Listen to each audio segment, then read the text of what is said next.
My name is Brad Park. I'm a critical care paramedic with the BC Ambulance Service. When I graduated, I thought to myself, you know what, I think I'm the first gay critical care paramedic in the province. I thought that was pretty cool. I came out late, probably 24, 25. But I think, like a lot of kids, I knew really young.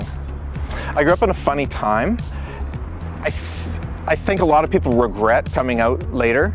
For me, this sounds strange, but it actually might have saved my life. AIDS and HIV wasn't just on the horizon, that was front and center. And I think that was a time that, who knows what would have happened if I'd come out, say when I first knew at 12 or 13. I might not be here today. When I came out, I was still living in Nanaimo. And I came out in a sort of backwards fashion. I think everyone develops a group of gay friends, they hang out with them, and eventually they get up the courage and come out to their parents.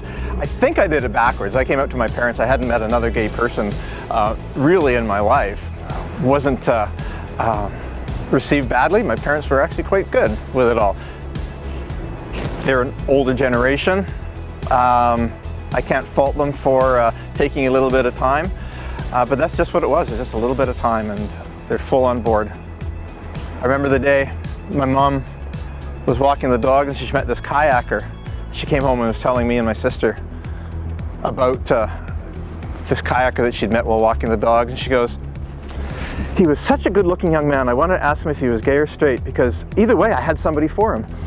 And I'm like, "Mom, I've won you over." I remember going through teachers' college when I was in university, listening to radio shows where it was completely acceptable to discuss whether we should be able to fire teachers for their sexual orientation.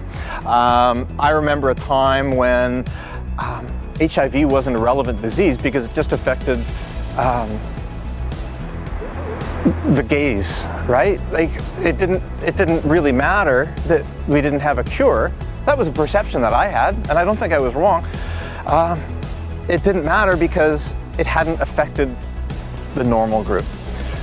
We've come a long way from there, and I think Pride still serves a huge purpose in that I know there's a lot of young kids out there in these small towns, and it gives them an opportunity to sort of immerse themselves in a